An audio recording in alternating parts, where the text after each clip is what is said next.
നമസ്തേ. ജനം സൺഡേ ഡിബേറ്റിലേക്ക് എല്ലാ പ്രിയപ്പെട്ട പ്രേക്ഷകർക്കും സ്വാഗതം. സംസ്ഥാനത്ത് അതിതീവ്ര മഴ തുടരുകയാണ്. മലപ്പുറം, കോഴിക്കോട്, വയനാട്, കണ്ണൂർ, കാസർഗോഡ് ജില്ലകളിൽ ഇന്ന് റെഡ് അലേർട്ടാണ്. മറ്റെല്ലാ ജില്ലകളിലും ഓറഞ്ച് അലേർട്ടും പ്രഖ്യാപിച്ചിട്ടുണ്ട്. അതിതീവ്ര മഴയ്ക്കുള്ള സാധ്യതയാണ് കേന്ദ്ര കാലാവസ്ഥാ വകുപ്പ് ഈ ജില്ലകളിൽ പ്രവചിച്ചിട്ടുള്ളത്. ഇന്ന് മാത്രമല്ല, കുറഞ്ഞ സമയം കൊണ്ട് ശക്തമായ മഴയുണ്ടാകുമെന്നുള്ളത് കൊണ്ട് തന്നെ മലവെള്ളപ്പാച്ചിലിനും മിന്നൽ പ്രളയങ്ങൾക്കും സാധ്യതയുണ്ട് എന്നുള്ള സൂചനകൾ കൂടി നൽകുന്നുണ്ട്. സർക്കാർ സംവിധാനങ്ങൾ എത്രമാത്രം കാര്യക്ഷമമായി ഈ വിഷയത്തിൽ പ്രതികരിക്കുന്നുണ്ട് അല്ലെങ്കിൽ പ്രതിരോധ പ്രവർത്തനങ്ങളിൽ ഏർപ്പെടുന്നുണ്ട് എന്നുള്ളതാണ് ചോദ്യം. അതുമാത്രമല്ല, ഈ കാലവർഷപ്പെയ്ത്ത് തുടങ്ങിയതു മുതൽ തീരദേശവാസികളും കടുത്ത ദുരിതത്തിൽ തന്നെയാണ്. നമുക്ക് ഈ ചർച്ചയിലേക്ക് എത്താം. അതിനായി നമ്മോടൊപ്പം ചേരുന്ന അതിഥികൾ LDF പ്രതിനിധിയായി PM സുരേഷ് ബാബു, ദുരന്ത നിവാരണ വിദഗ്ധൻ ഡോക്ടർ സുഭാഷ് ചന്ദ്രബോസ്, ഒപ്പം ഹൈഡ്രോഗ്രാഫർ സതീഷ് ഗോപി എന്നിവരാണ്. ചർച്ചയിലേക്ക് അതിഥികൾക്കും പ്രേക്ഷകർക്കും ഒരിക്കൽ കൂടി സ്വാഗതം.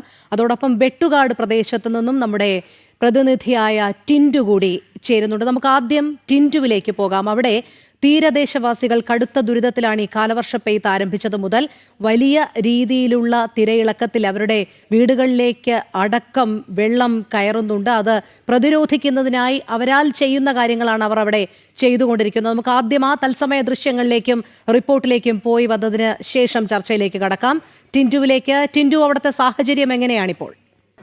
രോഹിണി, ഞാനിപ്പോൾ ചേർന്നത് വെട്ടുകാട്, തിരുവനന്തപുരം വെട്ടുകാട് പ്രദേശത്ത് നിന്നുമാണ്. ഇവിടെ നമുക്ക് കാണാൻ കഴിയുന്ന കാഴ്ച എന്ന് പറയുന്നത് അവർ തന്നെ അവരെ കൊണ്ടാകുന്ന രീതിക്ക് ഈ കടലാക്രമണം തടയാനുള്ള പ്രവർത്തനങ്ങളിൽ അല്ലെങ്കിൽ അത്തരത്തിൽ അവരെ കൊണ്ടാവുന്ന രീതിക്ക് ഇവിടെ ചെറിയ രീതിയിലൊരു കടൽഭിത്തി നിർമ്മിക്കുക. കടൽഭിത്തി എന്ന് പറയുമ്പോൾ കരിങ്കല്ല് കൊണ്ടൊന്നുമല്ല, അവരെ കൊണ്ടാവുന്ന രീതിയിൽ കടൽ തീരത്ത് നിന്ന് മണൽ വലിയ ചാക്കുകളിലേക്ക് കോരി ഈ കടൽക്ഷോഭം രൂക്ഷമാകുന്ന അല്ലെങ്കിൽ ഈ കടൽ കയറുന്ന ആ അതിർത്തികളിൽ വലിയ ചാക്കുകളിലേക്ക് മണലും ക്ലേയും നിറയ്ക്കുന്നൊരു കാഴ്ചയാണ് നമുക്ക് കാണാൻ സാധിക്കുന്നത്. അവരെ കൊണ്ട് തന്നെ രീതിയിൽ, കാരണം അവരുടെ ജീവനും സ്വത്തിനും അവർക്ക് സംരക്ഷണം നൽകുക എന്ന് പറയുന്നത് ഇപ്പോൾ ഈ മത്സ്യത്തൊഴിലാളികളുടെ മാത്രം ഉത്തരവാദിത്തമായിരിക്കുകയാണ്. ആ ഒരു കാഴ്ചയാണ് നമുക്ക് ഈ വെട്ടുകാട് തീരത്ത് നിന്നും കാണാൻ സാധിക്കുന്നത്. കഴിഞ്ഞ 2 ദിവസമായിട്ട് ഈ പ്രദേശത്ത് കടലാക്രമണം രൂക്ഷമാണ്. ശംഖുമുഖം മുതൽ ഈ വെട്ടുകാട്, അതോടൊപ്പം തന്നെ കണ്ണന്തുറ തുടങ്ങിയ മേഖലകളൊക്കെ കഴിഞ്ഞ 2 ദിവസമായിട്ട് അതിരൂക്ഷമായിട്ടുള്ള കടലാക്രമണമാണ് അനുഭവപ്പെടുന്നത്. ഇവിടെ ഈ പള്ളിയുടെ അപ്പുറത്തെ ഭാഗത്തായിട്ട് ഒരു വീട് പൊളിഞ്ഞു പോയിട്ടുണ്ട്. അതോടൊപ്പം തന്നെ ഈ നിരയിൽ കാണുന്നത് കഴിഞ്ഞ 11 വർഷത്തിനുള്ളിൽ 6 നിരയോളം വീടുകൾ ഉണ്ടായിരുന്ന ഒരു തീരപ്രദേശമാണെന്ന്. ഇത് അവസാനത്തെ ഒരു നിരയായിട്ട് മാത്രം ഒതുങ്ങിയിരിക്കുന്ന കാഴ്ചയാണ് നമുക്ക് ഇവിടെ നിന്ന് കാണാൻ സാധിക്കുന്നത്. കഴിഞ്ഞ കുറച്ച് നാളുകളായിട്ട് ഈ പ്രദേശത്തെ സംബന്ധിച്ചിടത്തോളം വാഗ്ദാനങ്ങൾ നൽകുന്നതല്ലാതെ ഇത്തരത്തിൽ ഇവർക്ക് വേണ്ടിയിട്ടുള്ള ഒരു സുരക്ഷിതത്വവും സർക്കാർ നടത്താൻ സാധിച്ചിട്ടില്ല. ചേച്ചി, ഇപ്പോൾ നിങ്ങൾ സ്വന്തമായിട്ട് തന്നെ ഇവിടെ ഇപ്പോൾ ഈ മണൽ നിറയ്ക്കുകയാണ്. എല്ലാ വർഷവും ഇത് പതിവാണല്ലോ? പ്രാവശ്യം പതിവാണ്. എല്ലാ പ്രാവശ്യം പള്ളിക്കാരി ഇറക്കി തരുമായിരുന്നു. പക്ഷേ ഇപ്രാവശ്യം പള്ളിക്കാരി ഇറക്കി തന്നില്ല. ഞങ്ങൾ 3 വീട്ടുകാർ ചേർന്നാണ് ഇറക്കി കൂലി കൊടുത്ത് ചെയ്തത്. ക്ലേ ഇറക്കിയത് എങ്ങനെ നിറയ്ക്കുന്നത്? അപ്പോൾ ഈ ക്ലേയും മണ്ണും കൂടെ വണ്ടിയിൽ കയറ്റി കൊണ്ടുവന്ന് ഇവിടെ ചാക്ക് വെച്ചിട്ട് അതിൽ നിറപ്പിച്ച് പൈസ എടുത്തിട്ടാണ് ഞങ്ങളുടെ കയ്യിൽ നിന്നാണ് പൈസ എടുത്ത് കൊടുത്തത്. വേറെ ആരും തന്നിട്ടൊന്നുമില്ല. ഞങ്ങൾ 3 വീട്ടുകാരാണ് ചെയ്തിട്ടുള്ളത്. അപ്പോൾ ഇപ്പോൾ എങ്ങനെയാണ്? കഴിഞ്ഞ വർഷത്തെക്കാട്ടി രൂക്ഷമാണോ കടലാക്രമണം? കഴിഞ്ഞ വർഷം ഇത്രയും ഇല്ലായിരുന്നു. കഴിഞ്ഞ അപ്പുറത്തെ വർഷം ഉണ്ടായിരുന്നു, വീടൊക്കെ പോയി. കഴിഞ്ഞ വർഷം ഇത്രയും ഇല്ലായിരുന്നു. ഈ വർഷമാണ് രൂക്ഷമായിട്ടിരിക്കുന്നത്. മന്ത്രി ഉൾപ്പെടെ വീട്ടിൽ വന്ന് ഇത്തരത്തിലുള്ള ഉറപ്പുകൾ നൽകിയിട്ടുള്ളതാണല്ലേ? ഉറപ്പ് പറഞ്ഞിട്ടുണ്ട്. എൻ്റെ പറഞ്ഞിട്ടുണ്ടായിരുന്നു മന്ത്രി. 3 വർഷമായി. എന്താ പറഞ്ഞത്? എൻ്റെ വീട് അകത്ത് കണ്ടിട്ട് ഏത് മന്ത്രിയായിരുന്നു വന്നത്? വിദ്യാഭ്യാസ മന്ത്രിയായിരുന്നു. വന്നിട്ട് പറഞ്ഞ് വീട് കുട്ടി പഠിച്ചുകൊണ്ടിരുന്നപ്പോൾ എല്ലാം ചോർച്ചയായിരുന്നു. അവർ വരുമ്പോൾ ഇവിടെ മഴ പെയ്യായിരുന്നു, ചോർച്ചയായിരുന്നു. എത്രയും പെട്ടെന്ന് കൗൺസിലറിൻ്റെ അടുത്ത് പറഞ്ഞ് എത്രയും പെട്ടെന്ന് ഇത് ക്ലിയർ ആക്കി കൊടുക്കണം. പക്ഷേ ആ കൗൺസിലർ അതിനുശേഷം ഇവിടെ വന്ന് ഈ പരിസരത്തൊന്നും വന്നിട്ടില്ല. കൈനസായിരുന്നു. ഇതിപ്പോൾ എത്ര വരി വീടുണ്ടായിരുന്നു ഇവിടെ? എത്ര വീടുണ്ടെന്ന് ചോദിച്ചാൽ എനിക്ക് എണ്ണ. ഈ കടൽ തീരത്ത് എത്ര വരി വീടുണ്ടായിരുന്നു? ഈ വരി ഒരു 3 വീട് കൂടെ പോയിട്ടുണ്ട്. ഇത്രയും സ്ഥലത്ത് 3 വീട് കൂടെ പോയിട്ടുണ്ട്. എന്താ ഇവർ പറയുന്നത്? എന്താ ഈ ഫ്ലാറ്റ് കൊടുക്കും. ഇതുവരെ ഫ്ലാറ്റൊന്നും കൊടുത്തിട്ടൊന്നുമില്ല. തീർച്ചയായിട്ടും ഏറ്റവും പ്രധാനപ്പെട്ട കാര്യം ഇവിടെ ഒരു 3 വരി വീട് ഈ അടുത്ത കാലത്ത് ഈ കടലാക്രമണത്തിൽ അല്ലെങ്കിൽ കടൽക്ഷോഭം സംഭവിച്ചു പോയത് 3 വരി വീടുകളാണ്. ഏറ്റവും പ്രധാനപ്പെട്ട കാര്യം എന്ന് പറയുന്നത് മത്സ്യത്തൊഴിലാളികളെ സംബന്ധിച്ചിടത്തോളം മത്സ്യത്തൊഴിലാളികളെ ലൈഫ് പദ്ധതിയിൽ അവർക്ക് യോഗ്യത നേടാനോ ലൈഫ് പദ്ധതിയിൽ ഉൾപ്പെടാനോ സാധിക്കില്ല. അവർ വരുന്നത് പുനർഗേഹം പദ്ധതിയിലാണ്. CSRZന്റെ പുനർഗേഹം പദ്ധതിയിൽ വരുമ്പോൾ പുനർഗേഹം പദ്ധതിയിൽ ഒരു ലിമിറ്റഡ് ആൾക്കാരെ മാത്രമേ സെലക്ട് ചെയ്യുകയും അവർക്ക് വീടുകൾ നൽകുകയും ഇപ്പോൾ ഈ വർഷം പുനർഗേഹം പദ്ധതിയിൽ വീട് നൽകിയിട്ടുള്ളത് ഈ വിഴിഞ്ഞം തുറമുഖവുമായി ബന്ധപ്പെട്ട് വന്ന പ്രദേശങ്ങൾ, അതായത് ഈ വലിയതുറ അതോടൊപ്പം തന്നെ ആ മേഖലയിലെ ആളുകൾക്കാണ് ഇപ്പോൾ പുനർഗേഹം പദ്ധതിയിൽ വീടുകൾ നൽകിയിട്ടുള്ളത്. വളരെ കുറച്ച് ആൾക്കാരെ തുടരുക. അവിടുത്തെ മത്സ്യത്തൊഴിലാളികൾ അവരുടെ ജീവനും സ്വത്തിനും സ്വയം സംരക്ഷണമേകുന്ന കാഴ്ചയാണ് നമുക്ക് അവിടെ കാണാൻ കഴിയുന്നത്. അവരുടെ പ്രതികരണങ്ങളിലേക്ക് കൂടി എത്തേണ്ടതുണ്ട്. ടിൻഡു ദയവായി തുടരുക. നമുക്ക് അതിഥികളിലേക്ക് കൂടി പോകണം. ശ്രീ സതീഷ് ഗോപി, മലയോര മേഖലയിലാകട്ടെ തീരദേശ പ്രദേശത്താകട്ടെ എവിടെയായാലും ഒരു ദുരിത പെയ്ത്ത് വന്നു കഴിഞ്ഞാൽ സ്വയരക്ഷ തന്നെയാണ് ഇപ്പോൾ സംസ്ഥാനത്ത് കാണാൻ കഴിയുന്നത്. ദുരന്ത നിവാരണ അതോറിറ്റിയുടെ ഭാഗത്തു നിന്നോ സർക്കാരിന്റെ ഭാഗത്തു നിന്നോ എന്ത് നടപടികളാണ് നമ്മൾ പ്രതീക്ഷിക്കേണ്ടത്?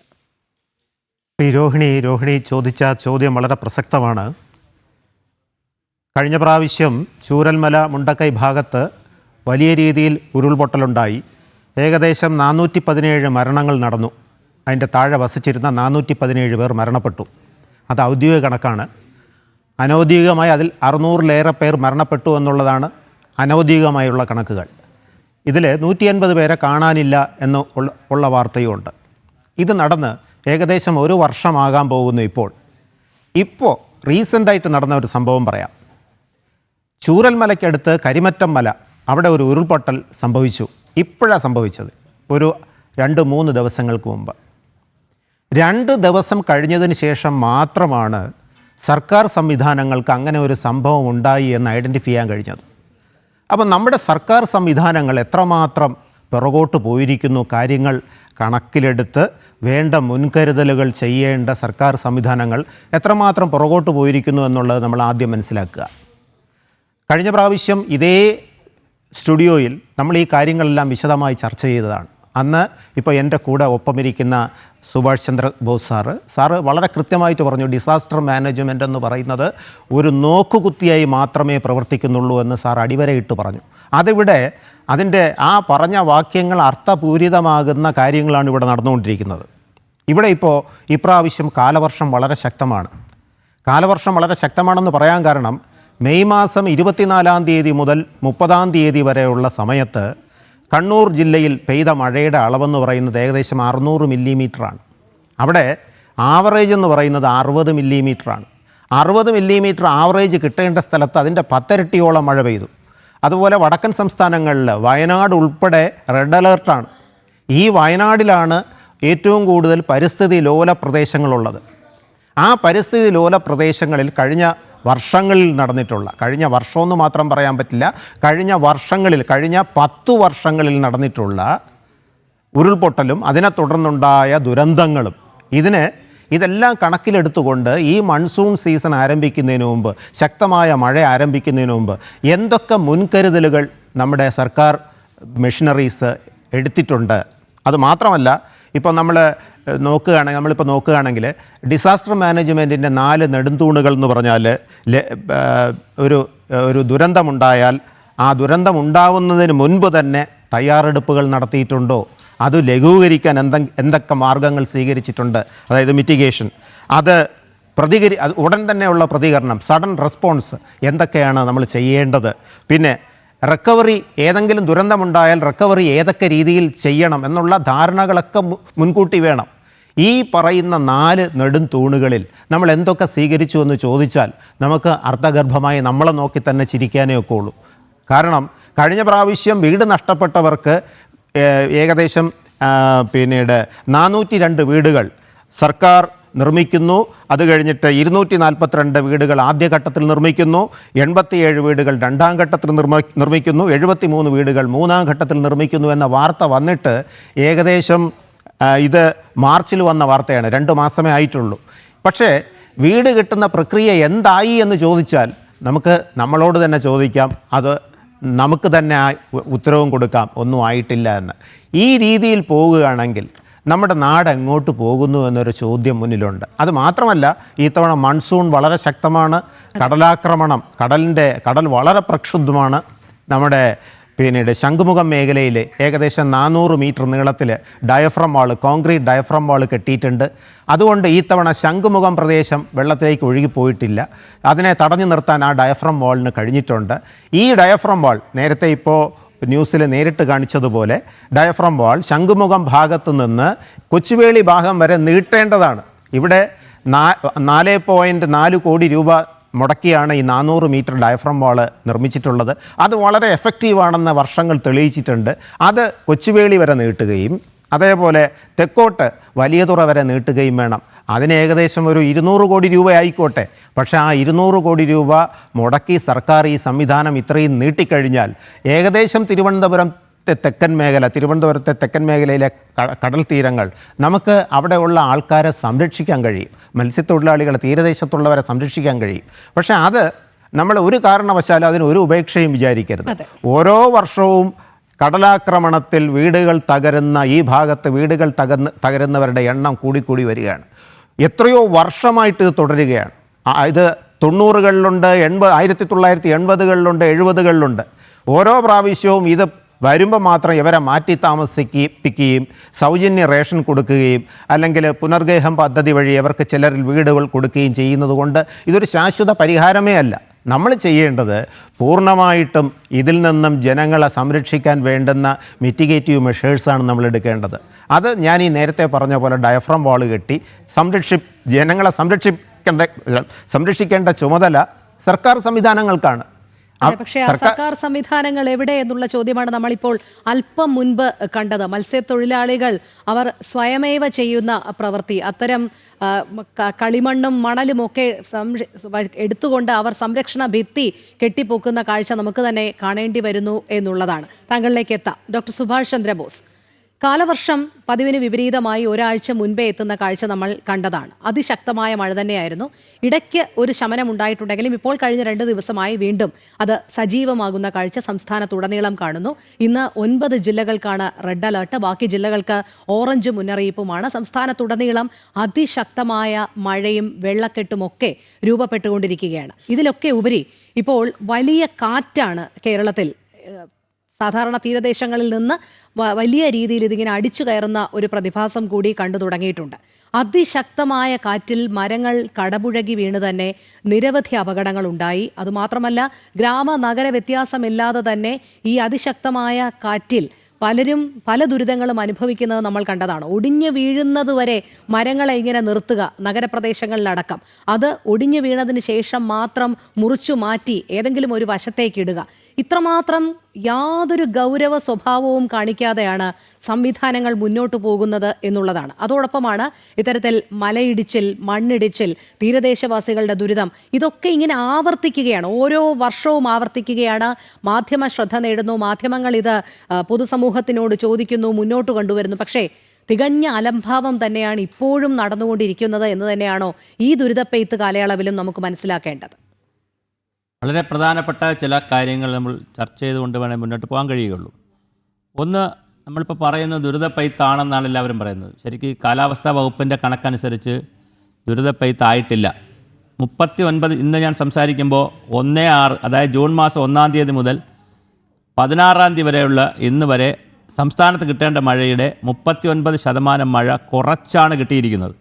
മലയാളി തിരിച്ചറിയേണ്ടുന്ന ചില കാര്യങ്ങളാണ്. അതേസമയം മെയ് മാസത്തിൽ ചരിത്രത്തിലില്ലാത്ത വിധം കഴിഞ്ഞ 19 വർഷങ്ങൾക്ക് ശേഷം മെയ് മാസം 24-ാം തീയതി മുതൽ 30-ാം തീയതി വരെ നല്ല മഴയുമായിരുന്നു. അപ്പോൾ അങ്ങനെ നല്ല മഴ പെയ്ത് കിടന്നൊരു സ്ഥലത്ത് ചെറിയ മഴകളാണിപ്പോൾ വരുന്നത്. വലിയ മഴ ഇനി വരാനിരിക്കുന്നതേ ഉള്ളൂ. ഒന്നാമത്തെ കാര്യം. രണ്ടാമത്തെ കാര്യം, ഈ മഴക്കാലത്തിന് തൊട്ട് മുമ്പ് നമുക്ക് വേനൽക്കാലമുണ്ട്. കേരളത്തിൻ്റെ ഏറ്റവും വലിയൊരു ഭാഗ്യം, മഴക്കാലം മറ്റ് സംസ്ഥാനങ്ങളെയോ മറ്റ് രാജ്യങ്ങളെയോ പോലെ തുടർച്ചയായ 6 മാസം മഴയും 6 മാസം അങ്ങനെയൊന്നുമല്ല. നമുക്ക് വളരെ കൃത്യമായ ഇടവേളകളിൽ, പിന്നെ ജൂണിലെ മഴ കഴിഞ്ഞാൽ നമുക്ക് ഇടവേള കിട്ടും, തുലാവർഷം കഴിഞ്ഞാൽ ഇടവേള കിട്ടും, കാലവർഷത്തിന് കിട്ടും, വേനൽ, എല്ലാത്തിനും നമുക്ക് ഇടവേളകൾ കിട്ടും. നമ്മൾ 3 പ്രവർത്തികൾ നേരത്തെ ചെയ്യേണ്ടിയിരുന്നു. അത് ചെയ്യാത്തതിൻ്റെ കുറേ ദുരന്തങ്ങളുണ്ട്. ഒന്ന്, ഞാനിന്ന് വരുമ്പോൾ തന്നെ റോഡ് പണി വ്യാപകമായി നടക്കുന്നുണ്ട്. ജൂൺ മാസത്തിൽ റോഡ് പണി നടക്കുന്ന, അല്ലെങ്കിൽ മൺസൂൺ കാലഘട്ടത്തിൽ റോഡ് പണി നടക്കുന്ന അപൂർവം സംസ്ഥാനങ്ങളിൽ ഒന്നായിരിക്കും നമ്മുടേത്. എന്തുകൊണ്ട് നമുക്ക് മാർച്ച് ഏപ്രിൽ മാസങ്ങൾ മെയ് പകുതി ആകുമ്പോൾ നമ്മുടെ റോഡ് പണി നന്നായി തീർക്കാൻ നമുക്ക് കഴിയുന്നില്ല? ഒന്നാമത്തെ അത് റീഷെഡ്യൂൾ ചെയ്യണം. രണ്ടാമത്തെ കാര്യമാണ് ഈ ഇലക്ട്രിസിറ്റി വലിയ പ്രശ്നമാണ്. മഴ വന്നാൽ കാറ്റ് വന്നാൽ ഇലക്ട്രിസിറ്റി വലിയ പ്രശ്നമാണ്. ആ പ്രശ്നങ്ങളിൽ മഹാഭൂരിപക്ഷവും പ്രത്യേകിച്ച് നഗരങ്ങളിലും ഗ്രാമങ്ങളിലും വരുന്നത് ഇലക്ട്രിസിറ്റി ലൈനുകളിൽ മരച്ചില്ലകൾ ഒടിഞ്ഞു വീഴുന്നതാണ്. കഴിഞ്ഞ 3-4 ദിവസമായി നഗരത്തിലെ വിവിധ ഭാഗങ്ങളിൽ ഇത് സംഭവിക്കുന്നു. എന്തുകൊണ്ട് മാർച്ച് ഏപ്രിൽ മാസങ്ങളിൽ ഇലക്ട്രിസിറ്റി ബോർഡും ജനങ്ങളും കോർപ്പറേഷനുകളും പഞ്ചായത്തുകളും സംയുക്ത ആഭിമുഖ്യത്തിൽ കൃത്യമായി ഈ ലൈനുകളുടെ മുകളിൽ പോകുന്ന മരച്ചില്ലകൾ മുറിച്ച് മാറ്റേണ്ടതാണ്. അതുപോലെ തന്നെ മാലിന്യ സംസ്കരണത്തിൽ നമുക്ക് യാതൊരു ധാരണയുമില്ല. മാലിന്യ സംസ്കരണത്തിൽ കാണിക്കുന്ന അലംഭാവവും അശാസ്ത്രീയതയും കൊണ്ടാണ് ഓടകളും അതുപോലെ റോഡുമെല്ലാം പൊട്ടെന്ന് നിറയുകയും വെള്ളപ്പൊക്കത്തിലേക്കും വെള്ളക്കെട്ടിലേക്കും പോകുന്നത്. ഇതാണ് ഒരു വശത്ത് നടക്കുന്ന കഥ.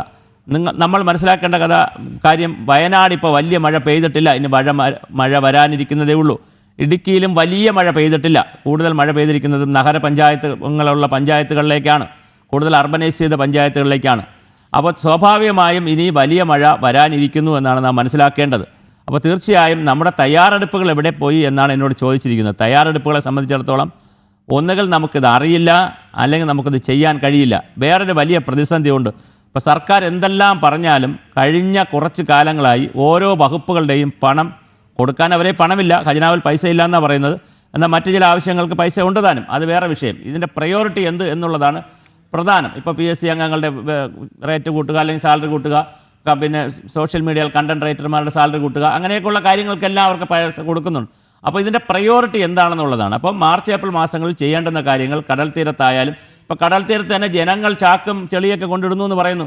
എത്രയോ വർഷങ്ങളായി ഇതവിടെ വരുന്നതാണ്. ഇതെല്ലാം ജനങ്ങളുടെ സഹായത്തോടെയോ സർക്കാരിൻ്റെ സഹായത്തോടെയോ അല്ലെങ്കിൽ പഞ്ചായത്തുകളോ ആരാണിത് ചെയ്യേണ്ടത്? അവരത് ഒന്നുകിൽ അവർ പണം എടുക്കേണ്ട. ഇപ്പോൾ ഈ എടുത്ത പണം തന്നെ ജനങ്ങളാണ് എടുത്തെങ്കിൽ അവരെ കയ്യിൽ നിന്നും വാങ്ങി അവരുടെയും കൂടെ സഹകരണത്തോട് ഗവൺമെൻറ്റിന് ആലോചിക്കാമല്ലോ, കോർപ്പറേഷനൊക്കെ.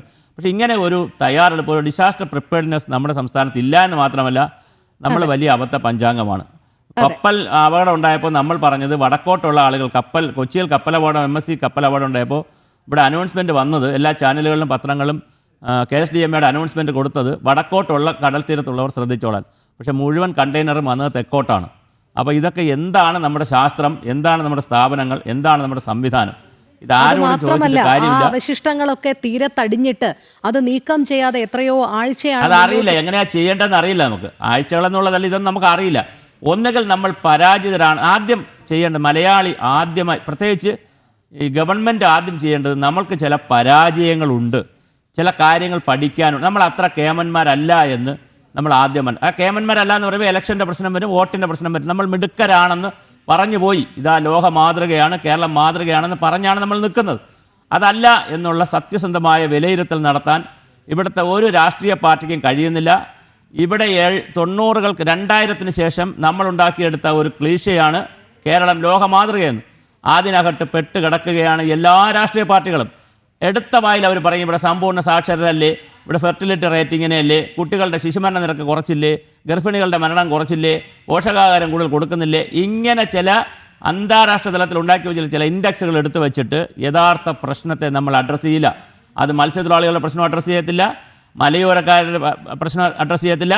നിലമ്പൂരിൽ തെരഞ്ഞെടുപ്പ് നടക്കുന്നതിൻ്റെ കിലോമീറ്റർ അകലെ 90 വയസ്സ് കഴിഞ്ഞ ഗ്രോവാസുവിൻ്റെ നേതൃത്വത്തിൽ, ഇടയ്ക്ക് അദ്ദേഹം ജയിലിലൊക്കെ ആയിരുന്നു, നേതൃത്വത്തിൽ ആദിവാസികൾ എങ്ങളുടെ മണ്ണ് എங்களுക്കെന്ന് പറഞ്ഞൊരു സമരം നടത്തുന്നുണ്ട്. ആരെങ്കിലും കണ്ടോ? 10ഓളം മന്ത്രിമാരാണ് നിലമ്പൂർ ഇപ്പോൾ പ്രചരണത്തിന് പോയിട്ടുള്ളത്. എല്ലാ പാർട്ടികളുടെയും നേതാക്കൾ പോയിട്ടുണ്ട്, സാംസ്കാരിക നായകർ എല്ലാവരും പോയി പറഞ്ഞിട്ടുണ്ട്. സ്വരാജ് നിയമസഭയിൽ വന്നില്ലെങ്കിൽ അതിൻ്റെ താഴെക്കൂടം താഴേക്ക് ഇടിഞ്ഞു വീഴുമെന്നൊക്കെ പറഞ്ഞു. പക്ഷേ വല്ല കാര്യമുണ്ടോ? ഇവരാരെങ്കിലും ആദിവാസികൾ അവിടെ കാണുന്നുണ്ടോ? അപ്പോൾ ഇതൊന്നും കാണാൻ ഒരു മധ്യവർഗത്തിൻ്റെ കേരളത്തിന്, ഈ പറയുന്ന തീരദേശത്തെ ജനങ്ങളെ കാണാൻ, ആദിവാസികളെ കാണാൻ, മലയോര പ്രദേശത്തെ ആളുകളെ കാണാൻ, മത്സ്യത്തൊഴിലാളികൾ കാണാൻ, പിന്നെ അതുപോലെ തന്നെ ഈ നമ്മുടെ നഗരങ്ങളെ കാണാൻ ഒന്നും ഒരു ധാരണയില്ല. കൊച്ചി നഗരത്തെക്കുറിച്ച് അധിക്ഷേപകരമായ വളരെ മോശമായ ആക്ഷേപം പറഞ്ഞത് ഹൈക്കോടതിയാണ്, ഞാനല്ല. ഹൈക്കോടതി പറഞ്ഞിട്ടിപ്പോൾ എത്ര മാസമായി? 1.5 മാസമായി. എന്തെങ്കിലും കൊച്ചി നഗരസഭയോ കേരള സർക്കാരോ സംവിധാനങ്ങളോ ആരെങ്കിലും എന്തെങ്കിലും കൊച്ചി നഗരത്തിൽ ചെയ്തിട്ടുണ്ടോ? വീണ്ടും അവിടെ വെള്ളക്കെട്ട് തന്നെയാണ്. കളമശ്ശേരിയിൽ മേഘസ്ഫോടനം. എന്തൊക്കെയാണ് ഇവിടെ സംഭവിക്കുന്നത്? ഇതാരോടാണെന്ന് ചോദിക്കുക. നേരത്തെ ചോദിക്കാനെങ്കിലും ആളുകളുണ്ടായിരുന്നു. ഇപ്പോൾ ചോദിച്ചാൽ എന്താ? ചോദിച്ചാൽ സോഷ്യൽ മീഡിയയിൽ ചോദിക്കുന്നവനെ കൊല്ലും, അല്ലെങ്കിൽ അവരുടെ ബാക്ക്ഗ്രൗണ്ടിൽ തിരക്കി നടക്കും. ഇതിനാൽ അപ്പുറം വളരെ കൃത്യമായി നമുക്കൊരു ഡിസാസ്റ്റർ പ്രിപ്പയർഡ്നെസ്സോ കാട് മുതൽ കടൽ വരെ അല്ലെങ്കിൽ കടൽ മുതൽ കാട് വരെയുള്ള പ്രദേശങ്ങളെ ഇപ്പോൾ വന്യമൃഗങ്ങൾ എന്തുകൊണ്ട് ഇത്രയും വന്യമൃഗങ്ങൾ നാട്ടിലേക്ക് ഇറങ്ങുന്നു?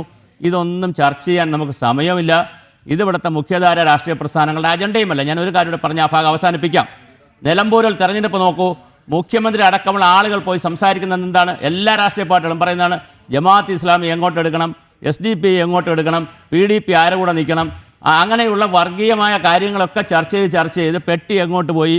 ഇത്തരം കാര്യങ്ങളാണോ കേരളത്തിൽ ഇപ്പോൾ ചർച്ച ചെയ്യേണ്ടത്?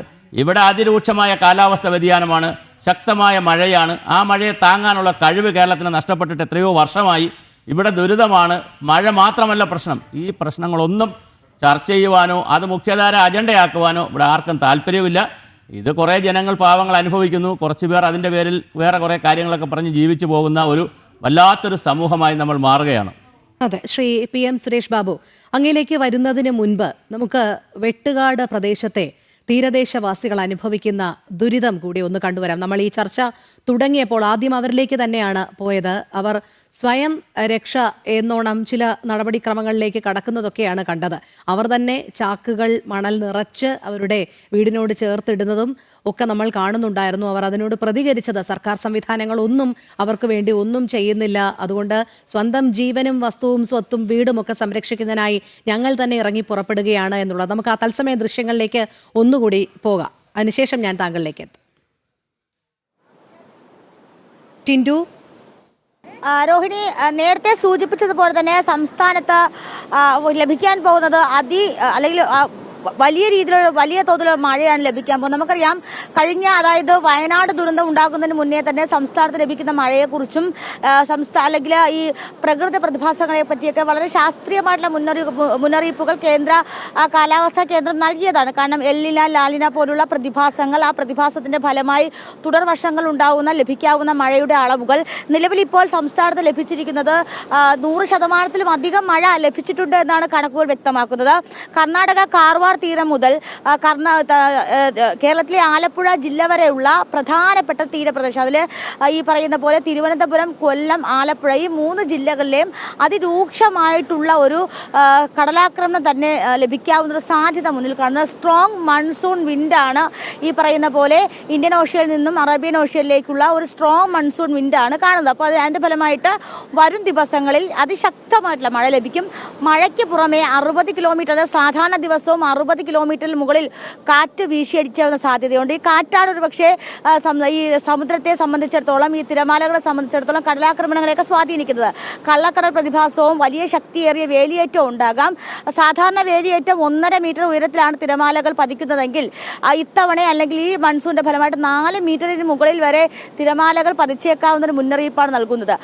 അപ്പോൾ ഇത്തരത്തിലുള്ള മുന്നറിയിപ്പുകളൊക്കെ നേരത്തെ കാലാവസ്ഥാ കേന്ദ്രം നൽകിയിട്ടും സർക്കാർ സംവിധാനങ്ങൾ ഇതിനെതിരെ അല്ലെങ്കിൽ ഇതിന് തടയാനായിട്ട് സർക്കാർ സംവിധാനങ്ങൾ പ്രവർത്തിക്കുന്നതിനായിട്ട് പ്രധാനപ്പെട്ട കാര്യം നമുക്ക് അത് തന്നെയാണ് അവിടെ നിന്നും കാണാൻ കഴിയുന്നത്. അതായത് ഈ സർക്കാർ സംവിധാനങ്ങളൊന്നും ഇവർക്ക് വേണ്ടി യാതൊരു തരത്തിലും മുന്നോട്ട് പോകുന്നില്ല എന്നുള്ളതാണോ ടിൻഡുവിന് അവിടെ നിന്നും ദൃശ്യങ്ങളിൽ നിന്നും വ്യക്തമാകുന്നത്? അവരുടെ ഒരു പ്രതികരണം കൂടി ടിൻഡുവിന് എടുക്കാൻ സാധിക്കുമോ?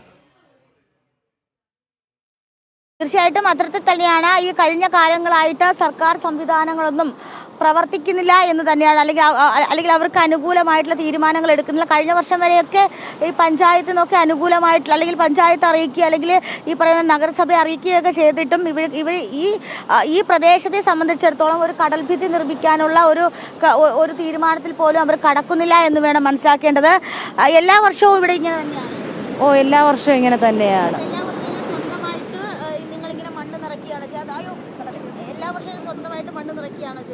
അതെ, സ്വന്തം കൈ കൊണ്ടാണ് ചെയ്യുന്നത്. ആരും വന്ന് സഹായിക്കത്തൊന്നുമില്ല.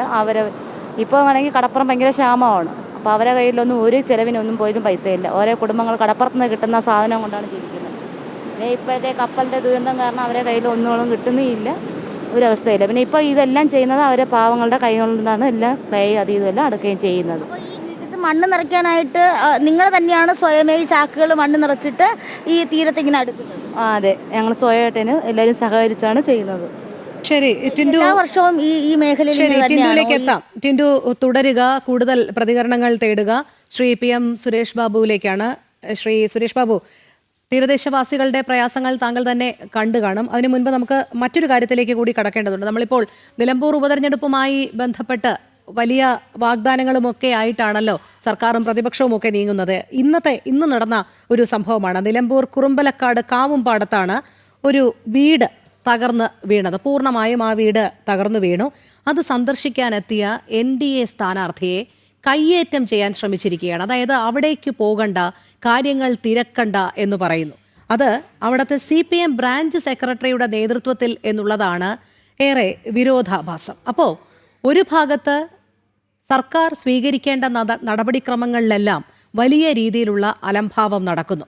നിജസ്ഥിതി എന്താണ് എന്ന് മനസ്സിലാക്കാൻ ശ്രമിക്കുന്നവർക്ക് നേരെ കയ്യേറ്റ ശ്രമവുമായി മറ്റൊരു വിഭാഗം. അപ്പോൾ എന്താണ് ഇതിൽ നിന്ന് മനസ്സിലാക്കേണ്ടത്? ശ്രീ PM സുരേഷ് ബാബു.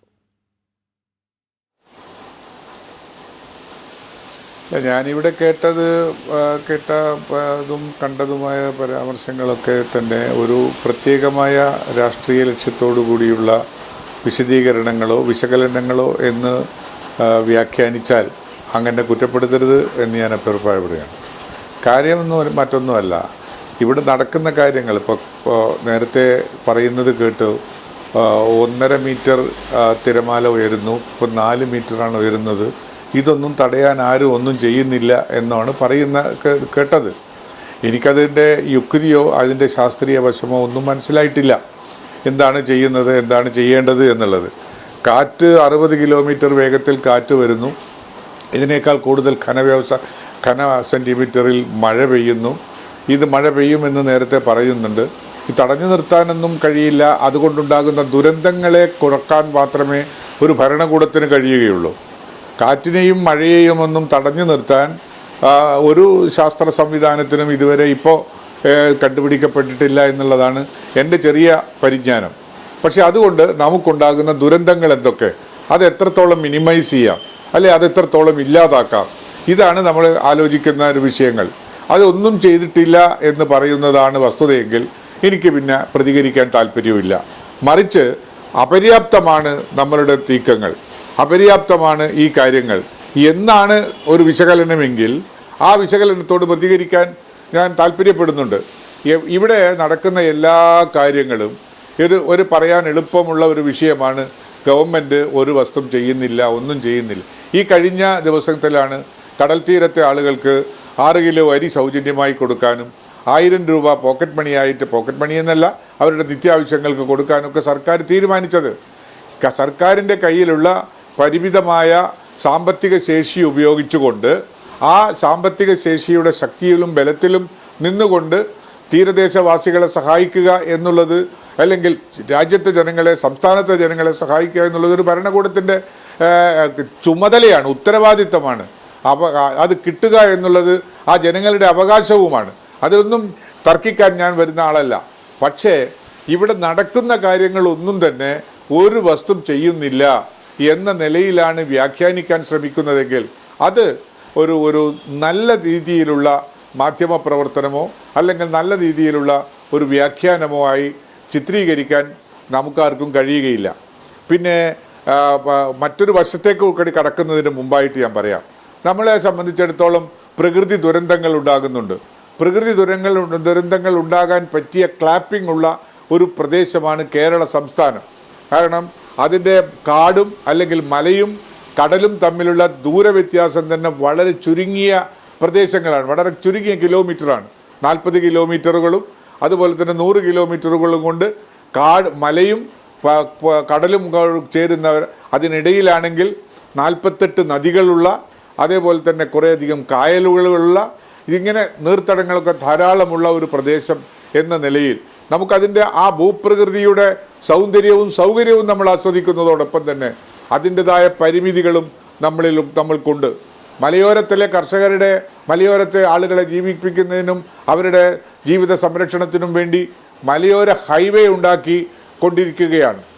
അതേപോലെ തീരദേശത്തെ ആളുകൾക്ക് വേണ്ടി, തീരദേശത്ത് എന്തെങ്കിലും പ്രശ്നങ്ങൾ പെട്ടെന്നുണ്ടായാൽ തീരദേശ ഹൈവേ സൃഷ്ടിച്ച് കൊണ്ടുപോയി വന്നിരിക്കുകയാണ്.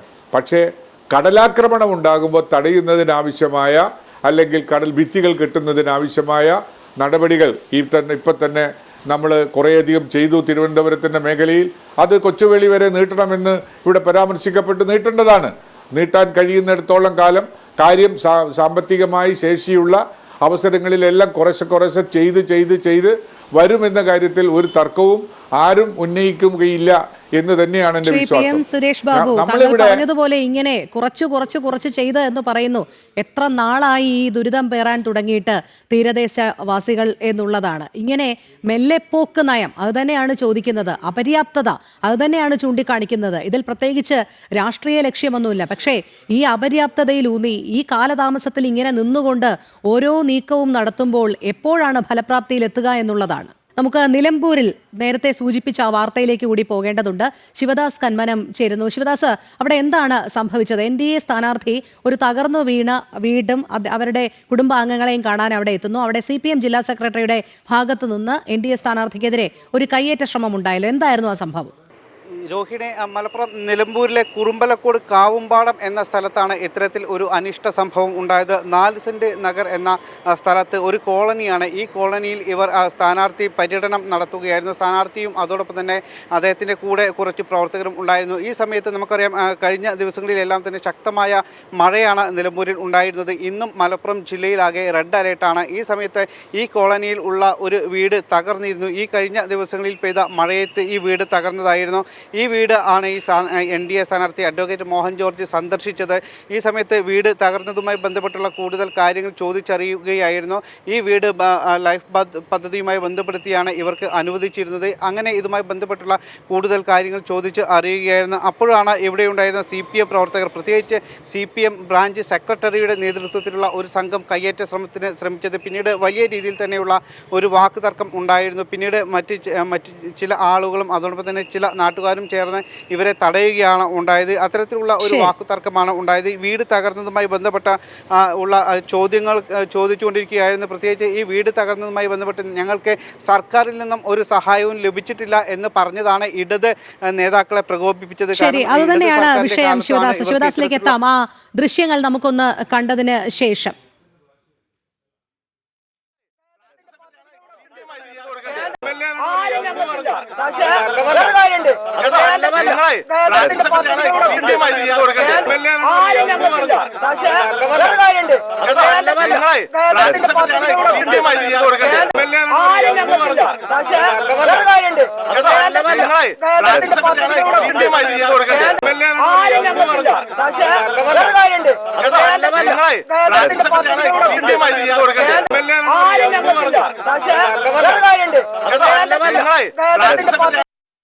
ശ്രീ സതീഷ് ഗോപി, നേരത്തെ PM സുരേഷ് ബാബു പറഞ്ഞത് താങ്കൾ ശ്രദ്ധിച്ചിരിക്കും. ഇത് രാഷ്ട്രീയ പ്രേരിതമായി ഉണ്ടാകുന്ന ഒരു ആരോപണം മാത്രമാണ്. സർക്കാർ സ്വീകരിക്കേണ്ടുന്ന മുൻകരുതലുകൾ, ചില അപര്യാപ്തതകളുണ്ട് എന്നുള്ള അദ്ദേഹം സൂചിപ്പിക്കുന്നുണ്ട്. പക്ഷേ അതൊക്കെ സ്വീകരിക്കുന്നുണ്ട് എന്നാണ് അവകാശവാദം. ഇവിടെ നമ്മൾ ഒരിക്കലും ഇരിക്കുന്ന സർക്കാർ സംവിധാനങ്ങളെ രാഷ്ട്രീയ കണ്ണോടെ, രാഷ്ട്രീയ ലാക്കോടെ വിമർശിക്കുന്നില്ല. ഒരിക്കലും അങ്ങനെ വിമർശിക്കാൻ നമ്മൾ മുതിരുന്നില്ല. 2000 ഈ നൂറ്റാണ്ട് പറഞ്ഞതിന് ശേഷം 2000-ന് ശേഷം കാലാവസ്ഥയിൽ പ്രകടമായ മാറ്റങ്ങളുണ്ടായി. കാലാവസ്ഥാ വ്യതിയാനമെന്ന് തന്നെ പറയാം. ആദ്യമായിട്ടാണ് തിരുവനന്തപുരം നിവാസികൾക്ക് ഒരു കൊടുങ്കാറ്റ് അല്ലെങ്കിൽ ചുഴലിക്കൊടുങ്കാറ്റ്, അത് നമ്മുടെ 2018 വീശിയടിച്ച ചുഴലിക്കൊടുങ്കാറ്റ്, അത് വന്നപ്പോൾ അങ്ങനെ ഒരു ചുഴലിക്കൊടുങ്കാറ്റുണ്ടെന്നും അതിൻ്റെ ശക്തി ഇതാണെന്നും നമ്മുടെ തീരം മനസ്സിലാക്കിയത് ആദ്യമായിട്ടാണ്. അതുവരെ നമ്മുടെ തിരുവനന്തപുരത്തുള്ളവർക്കോ അല്ലെങ്കിൽ കേരളത്തിൻ്റെ തീരപ്രദേശത്തുള്ളവർക്കോ അങ്ങനെ ഒരു സംഭവം അവരുടെ ഓർമ്മയിലേ ഇല്ല.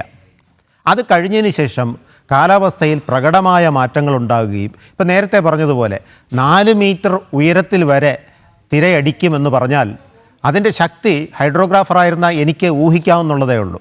അങ്ങനെ തീരം കംപ്ലീറ്റ് കവർന്നെടുക്കുന്ന ഒരു അവസ്ഥയിലേക്ക് നമ്മൾ പോവുകയാണ്. ഇത് നമ്മൾ മുന്നിൽ കാണണം. ഇപ്പോൾ കാസർഗോഡ് പോയി കഴിഞ്ഞാൽ കാസർഗോഡ് 1/2 കിലോമീറ്റർ തീരം കട്ട് ചെയ്തെടുത്തുകൊണ്ട് പോയതുപോലെ 1/2 കിലോമീറ്റർ മുൻപ് നഷ്ടപ്പെട്ടിട്ടുണ്ട്. ആ നഷ്ടപ്പെട്ടിട്ടുള്ള സ്ഥലം ഞാൻ നേരിട്ട് സന്ദർശിച്ചിട്ടുള്ള ആളാണ്. അവിടെ ആ തീരം തിരിച്ച് പുനർനിർമ്മിക്കാൻ പറ്റുമോ എന്നുള്ള രീതിയിൽ ചർച്ചയിൽ പങ്കെടുത്തിട്ടുണ്ട്. ഇത് വർഷങ്ങൾക്ക് മുമ്പാണ്, 10 വർഷം മുൻപാണെന്നുള്ള ആലോചിക്കണം. അവിടെ വീണ്ടും പിന്നെ ഗ്രോയിൻസ് ഇട്ടു ആ തീരം സംരക്ഷിക്കാൻ. ആ ഗ്രോയിൻസ് ഇട്ടിട്ടും അവിടെ പ്രകടമായിട്ടുള്ള ഒരു മാറ്റവും സംഭവിച്ചിട്ടില്ല. അതായത് ഗ്രോയിൻസ് ഇട്ട് കഴിഞ്ഞിട്ടും വീണ്ടും കടലാക്രമണം തുടരുകയാണ്. നമ്മുടെ തെക്കൻ മേഖലയിൽ കടലാക്രമണം വളരെ രൂക്ഷമാണ്. അത് ഈ കാലാവസ്ഥാ വ്യതിയാനം വന്നതിന് ശേഷമാണ്. ഇത് എത്രയോ വർഷമായി നീളുന്ന ഒരു പ്രവൃത്തിയാണ്. അപ്പം നേരത്തെ ഞാൻ പറഞ്ഞു ഇവിടെ ഡയഫ്രം വാൾ കെട്ടിയിട്ടുണ്ട്, ആ ഡയഫ്രം വാൾ ഇന്ന സ്ഥലം മുതൽ ഇന്ന സ്ഥലം വരെ നീട്ടേണ്ടിയിരുന്നു. ഇത് ഡയഫ്രം വാൾ കെട്ടുന്ന സമയത്ത് ബന്ധപ്പെട്ട ആൾക്കാർക്ക് ഞാൻ കത്തയച്ചിട്ട് ഒരു റിക്വസ്റ്റ് ചെയ്തു, ഇങ്ങനെയാണ് ഇത് നീട്ടിക്കഴിഞ്ഞാൽ ഇത്രയും തീരം സംരക്ഷിക്കാൻ ഒക്കും. പക്ഷേ അതൊക്കെ ഉൾക്കൊണ്ടുകൊണ്ട് ബന്ധപ്പെട്ട സർക്കാരുകൾ പ്രവർത്തിക്കേണ്ടതാണ്. ആ പ്രവർത്തിച്ചിരുന്നുവെങ്കിൽ നമുക്ക് ഇത്തരത്തിലുള്ളൊരു ദോഷം ഉണ്ടാകില്ല എന്ന് നമുക്ക് അടിവരായിട്ട് പറയാനൊക്കും. ഇപ്പോൾ ചെല്ലാനത്ത് 7 കിലോമീറ്റർ ദൂരത്തിൽ ടെട്രാപോഡിട്ട് അവിടെ സംരക്ഷിച്ചിട്ടുണ്ട്. അവിടെ വന്ന കുഴപ്പം എന്താണ്? അവിടെ 7 കിലോമീറ്റർ ദൂരം ഇപ്പോൾ കടലാക്രമണ ഭീഷണിയിൽ നിന്നും ഒരുവിധം മുക്തമാണ്. പക്ഷേ 7 കിലോമീറ്റർ കഴിഞ്ഞുള്ള ഭാഗത്ത് വീണ്ടും കടലാക്രമണം കൂടുതൽ രൂക്ഷമാവുകയാണ്. അതായത് എവിടെയാണോ നമ്മൾ കടൽ ഭിത്തി ഇട്ട് ഇതിനെ കടൽ തീരം പ്രൊട്ടക്റ്റ് ചെയ്ത് തീർക്കുന്നത്, അതിന് ശേഷമുള്ള ഭാഗം കൂടി കുറച്ച് കടൽ ഭിത്തി നീട്ടി ഒട്ടും കടലാക്രമണം ഇല്ലാത്ത ഭാഗത്ത് കൊണ്ടുവന്ന് ഇത് നിർത്തണം. അല്ലെങ്കിൽ ആ ഭാഗങ്ങളിൽ വീണ്ടും രൂക്ഷമായ കടലാക്രമണം ഉണ്ടാവും. അപ്പോൾ ആ രീതിയിൽ, അത് മാത്രമല്ല വൈപ്പിൻ മേഖലയിൽ ഇപ്പോൾ ഒരു ന്യൂസ് വന്നിട്ടുണ്ട്, 145 കോടി രൂപയുടെ കർമ്മ പദ്ധതി പിന്നീട് ഉണ്ടാക്കിയിട്ടുണ്ട്. അത് വൈപ്പിൻ ഭാഗത്തെ തീരങ്ങൾ സംരക്ഷിക്കാൻ വേണ്ടിയിട്ടാണ്. അത് എങ്ങും എത്തിയിട്ടില്ല. അപ്പോൾ ഇപ്പം ഒരു പദ്ധതി, ഇപ്പം തീരസംരക്ഷണത്തിനൊരു പദ്ധതി ഉണ്ടാക്കുമ്പോൾ നീണ്ടുപോകരുത്. ഇപ്പം നമ്മുടെ കരമന മുതൽ കളീക്കാവിള വരെ ഒരു 4 വരി പാത, ആ 4 വരി പാത എഴഞ്ഞ് ഏകദേശം 15 വർഷം കഴിഞ്ഞു. ബാലരാമപുരം എത്തിയിട്ടേ ഉള്ളൂ. അത് കളീക്കാവിള വരെ എത്തിയിട്ടില്ല. അത് എവിടെയാണ് നമുക്ക് തെറ്റുപറ്റിയത്? നമ്മുടെ പിഴവ് കൊണ്ടാണോ, അല്ലെങ്കിൽ രാഷ്ട്രീയമായിട്ടല്ല അതിനെ കാണുന്നത്? അത് എന്തുകൊണ്ടത് സമയബന്ധിതമായി പൂർത്തീകരിക്കാൻ കഴിഞ്ഞില്ല? ഈ ചോദ്യങ്ങൾ നിലനിൽക്കുകയാണ്. ഇതേപോലെയാണ് തീരദേശം. ഒരു പ്രാവശ്യം അവിടെ തീരദേശത്ത് ഒരു പ്രശ്നമുണ്ടായി, അത് 1 വർഷം ആ പ്രശ്നത്തിനെ നമ്മൾ നീട്ടിക്കൊണ്ടു പോവുകയാണെങ്കിൽ അടുത്ത വർഷം ഇതേ കാലഘട്ടത്തിൽ വീണ്ടും മൺസൂൺ വരും, വീണ്ടും ആൾക്കാർക്ക് പ്രശ്നം വരും. അപ്പോൾ എങ്ങനെ ഇത് പെർമനൻ്റായിട്ടൊരു സൊല്യൂഷൻ നമുക്കുണ്ടാക്കാൻ കഴിയുക എന്നതിലേക്കായിരിക്കണം സർക്കാർ മിഷനറീസ് ശ്രദ്ധ കൊടുക്കേണ്ടത്. ഒരു കാരണവശാലും നമ്മൾ രാഷ്ട്രീയത്തിലോട്ട് പോകുന്നില്ല. പക്ഷേ ഇതാണ് അതിൻ്റെ യഥാർത്ഥ കാര്യം. പിന്നെ മറ്റൊരു കാര്യം, നമ്മുടെ ഇപ്പോൾ കഴിഞ്ഞ പ്രാവശ്യം ചൂരൽമല മുണ്ടക്കൈ ഭാഗത്ത് ഉരുൾപൊട്ടലുണ്ടായപ്പോൾ നമ്മുടെ ആർഗ്യുമെൻറ്റ്സ്, അതായത് നമ്മുടെ പിന്നീട് ഭരണസമൂഹം അത് സെൻട്രലാണോ സ്റ്റേറ്റാണോ, സെൻട്രൽ ഇങ്ങനെ പറഞ്ഞില്ലേ, സ്റ്റേറ്റ് ഇങ്ങനെ പറഞ്ഞില്ലേ, ഇങ്ങനെയുള്ള തർക്കത്തിലേക്ക് കൊണ്ടുപോയി മാധ്യമങ്ങളിലൊക്കെ പ്രൊജക്റ്റ് ചെയ്യുന്നത് ആ കാര്യങ്ങളാണ്. അവിടെ എന്ത് മിറ്റിഗേഷൻ മെഷേഴ്സ് നമ്മൾ ഇതുവരെ എടുത്തു? നമ്മൾ റീഹാബിലിറ്റേഷൻ എത്രത്തോളം പൂർണ്ണമായി? അവർക്ക് വീട് വെച്ച് കൊടുക്കുന്ന കാര്യത്തിൽ എത്ര വീടുകൾ പണി തീർത്തു? 1 വർഷമായി. പിന്നീട് എന്തൊക്കെ അവിടെ ഒലിച്ചുപോയ ഭാഗത്ത്, മല ഇടിഞ്ഞു വീണ് അവിടെ ഒലിച്ചുപോയ ഭാഗത്ത് വീണ്ടും ഒരു ഉരുൾപൊട്ടലുണ്ടാകുകയാണെങ്കിൽ അത് ആ സ്ഥലത്ത് ആഘാതം വരുത്താതിരിക്കാൻ വേണ്ടി എന്തൊക്കെ മുൻകരുതലുകൾ നമ്മൾ സ്വീകരിച്ചു? അവിടെ കൂടുതലായിട്ട് എത്ര ഡിസ്പെൻസറീസ്, ഒരു ദുരന്തം വരികയാണെങ്കിൽ, ദുർബല മേഖലയാണ്, പാരിസ്ഥിതിക ദുർബല മേഖലയാണ്, അവിടെ ഒരു ദുരന്തം വരികയാണെങ്കിൽ അതിനെ നേരിടാൻ എത്ര ഫോഴ്സിനെ നമ്മൾ സജ്ജമാക്കി? ഈ കാര്യങ്ങളിലാണ് സർക്കാർ ഏതുമായിക്കൊള്ളട്ടെ നമ്മൾ മുൻഗണന കൊടുക്കേണ്ടത്. ഈ കാര്യങ്ങളിലൊക്കെ നമുക്ക് എന്ത് വീഴ്ച വന്നിട്ടുണ്ടെന്ന് പരിശോധിക്കുക. കേരള തീരം ശാസ്ത്രജ്ഞന്മാരുടെ റിപ്പോർട്ടുണ്ട്, അതായത് സെസ്സിൻ്റെയൊക്കെ, പഴയ സെസ്സിൻ്റെ, ഇപ്പോഴത്തെ എൻസെസ്സിൻ്റെയൊക്കെ റിപ്പോർട്ടുണ്ട്. കേരള തീരത്ത് കേരള തീരമാകെ അതിരൂക്ഷമായ കടലാക്രമണത്തിന് വിധേയമായി ഇവിടെ എറോഷൻ നടക്കുകയാണ്. കേരള തീരം എറോഡ് ചെയ്ത് പൊയ്ക്കൊണ്ടിരിക്കുകയാണ്. ഇവിടെ എറോഡ് ചെയ്ത് പോകുന്ന ഭാഗങ്ങളൊന്നും തിരിച്ച് മൺസൂൺ കഴിയുമ്പോൾ പഴയതുപോലെ റീബിൽഡ് ചെയ്ത് തിരിച്ച് പുനഃസൃഷ്ടിക്കുന്നില്ല. പുനഃസൃഷ്ടിക്കാത്തത് എന്തുകൊണ്ട്?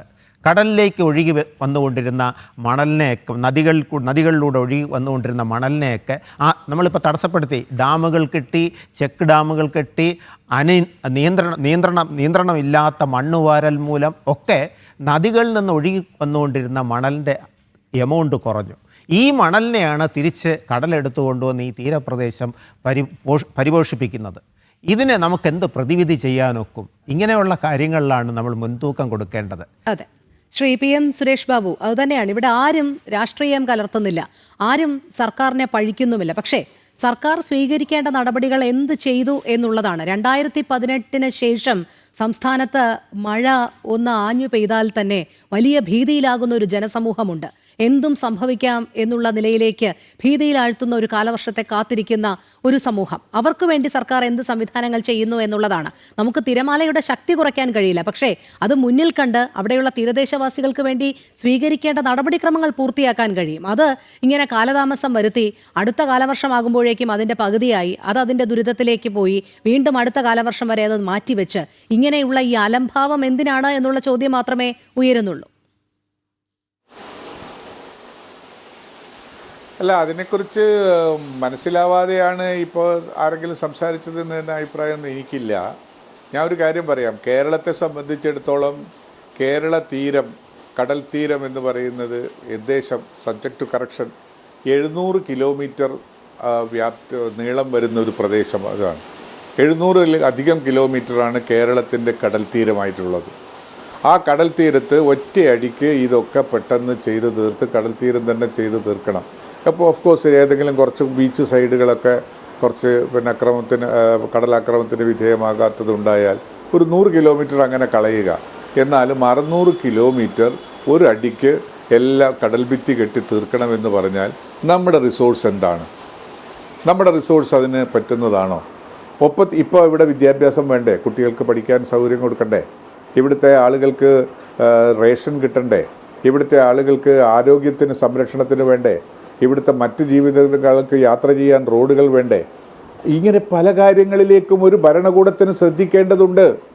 ആ ഭരണകൂടം ശ്രദ്ധിക്കുമ്പോൾ ഏതിനാണ് പ്രയോറിറ്റി എന്ന് പറഞ്ഞാൽ ആളുകളുടെ ജീവൻ സംരക്ഷിക്കുന്നതിനുള്ള പ്രയോറിറ്റിയാണ്. അത് മെഡിക്കൽ കോളേജിൽ ശ്വാസം മുട്ടിക്കിടക്കുന്ന ആളുകളുടെ ജീവനും പ്രയോറിറ്റി ഉള്ളതാണ്. അങ്ങനെ പ്രയോറിറ്റൈസ് ചെയ്ത് ഈ കാര്യങ്ങൾ നടത്തിക്കൊണ്ടു പോകണമെങ്കിൽ അതിന് ഓരോ സംഗതിക്കും ഈ പറയുന്നത് പോലെ ഒറ്റയടിക്ക് അതൊക്കെ തീർത്ത് കളയാം എന്ന് വിചാരിക്കുന്നത്, അല്ലെ തീർക്കണം എന്ന് ആരെങ്കിലും വാശി പിടിക്കുന്നതിൽ ഒരു രാഷ്ട്രീയവുമില്ല എന്ന് കാണാൻ മാത്രമുള്ള ഒരു ഒരു ഒരു ചെറിയ ബുദ്ധി എനിക്കില്ല. ആ പറയുന്നതിലൊക്കെ അടിസ്ഥാനപരമായി ഉള്ളിൻ്റെ ഉള്ളിലുള്ള രാഷ്ട്രീയമാണ് അത് അവിടെ നിഴലിക്കുന്നത് എന്ന് ഞാൻ സംശയിക്കുന്നു. ഒരു പക്ഷേ എൻ്റെ ബുദ്ധിമോശമായിരിക്കാം, എൻ്റെ വിവരക്കേടായിരിക്കാം, അത് അങ്ങനെ തള്ളു. പക്ഷേ എന്താണ് ഇവിടെ വസ്തുതകൾ എന്നുള്ളതല്ലേ? ആ വസ്തുതകളെക്കുറിച്ച് അവർക്ക് ആർക്കും ബോധ്യമില്ലാത്ത ഒരു കാര്യമല്ലല്ലോ. ഇവിടെ ഒരു പിന്നെ സയൻസുമായി ബന്ധപ്പെട്ട ഒരാൾ പറഞ്ഞത് ഇവിടെ യഥാർത്ഥത്തിൽ പെയ്യാനിടുന്ന മഴയുടെ 36% മാത്രമേ ഉണ്ടായിട്ടുള്ളൂ എന്ന്. മറിച്ച് തീരദേശത്ത് നിന്ന് നമുക്ക് കേട്ട കമൻ്റ് എന്താണ്? പെയ്യേണ്ടതായിട്ട് 100% പെയ്ത് കഴിഞ്ഞിട്ടുണ്ട് എന്നുള്ളതാണ്. കോൺട്രഡിക്ടറി വ്യൂസ് കൊണ്ട് ഞാൻ ആ ശാസ്ത്രീയതയെക്കുറിച്ച് ഞാനിവിടെ ചർച്ച ചെയ്യാൻ ഉദ്ദേശിക്കുന്നില്ല. അതൊക്കെ ആപേക്ഷികമായി നിൽക്കുന്ന കാര്യങ്ങളായതുകൊണ്ട് അതല്ല നമ്മുടെ മുമ്പിലുള്ള ചർച്ച. ഇവിടെ ഞാൻ ദുരിതം അനുഭവിക്കുന്ന ആളുകളുടെ കൂടെ തന്നെയാണ് എൻ്റെ മനസ്സും എൻ്റെ ശരീരവുമെല്ലാം. ആ ദുരിതം അനുഭവിക്കുന്ന ആളുകൾക്ക് ആശ്വാസം കിട്ടാൻ ആവശ്യമായ വിഭവ സമാഹരണത്തിന് ഭരണകൂടത്തിൻ്റെ ആളുകൾ തയ്യാറാകണം. അത് സംസ്ഥാന ഭരണകൂടത്തിൻ്റെ ആളായാലും തദ്ദേശ സ്വയംഭരണത്തിൻ്റെ ആളുകളായാലും അതേപോലെ ഈ പറയുന്ന യൂണിയൻ ഗവൺമെൻറ്റിൻ്റെ ഭാഗത്തു നിന്നും നമുക്ക് സഹായം ലഭ്യമാവണം. ഉണ്ടാവുന്നുണ്ടെങ്കിൽ അതിന് കിട്ടിയ പണം മറിച്ച് ചെലവഴിച്ച് നശിപ്പിച്ച് ദൂർത്തടിച്ച് കളഞ്ഞോ എങ്കിൽ നമുക്ക് ഭരണകൂടത്തെ ചോദ്യം ചെയ്യണം. വളരെ വിചിത്രമാണ്. സംസ്ഥാന സർക്കാർ സ്വീകരിക്കേണ്ട ഈ പ്രാഥമിക കാര്യങ്ങൾക്ക് പോലും കേന്ദ്ര സർക്കാരിനെ പഴിപറയുക എന്നുള്ളത് അങ്ങേയറ്റം ഖേദകരമായ ഒരു പ്രവൃത്തി തന്നെയാണ്. നമുക്ക് സാറിന് അറിയാമായിരിക്കും, ഒരുപക്ഷെ ഈ പാർവതി പുത്തനാറിൽ വീണ ഒരു തൊഴിലാളി, ശുചീകരണ തൊഴിലാളി, എത്ര ദിവസങ്ങൾ കഴിഞ്ഞാണ് ആ ശുചീകരണ തൊഴിലാളിയുടെ മൃതദേഹം കണ്ടെടുത്തത് എന്നുള്ളതാണ്. അപ്പോൾ തന്നെ ആ നഗരസഭയുടെ കെടുകാര്യസ്ഥത നമ്മൾ കണ്ടതാണ്. അതിനുള്ളിൽ അടിഞ്ഞുകൂടി കിടന്ന പ്ലാസ്റ്റിക് മാലിന്യങ്ങളുടെ ഒരു കൂമ്പാരമൊക്കെ. അതിനും ഇനി കേന്ദ്ര സർക്കാരിനെ പഴിപറയുന്ന സാഹചര്യത്തിലേക്കാണോ PM സുരേഷ് ബാബു എത്തിച്ചേരുന്നത്?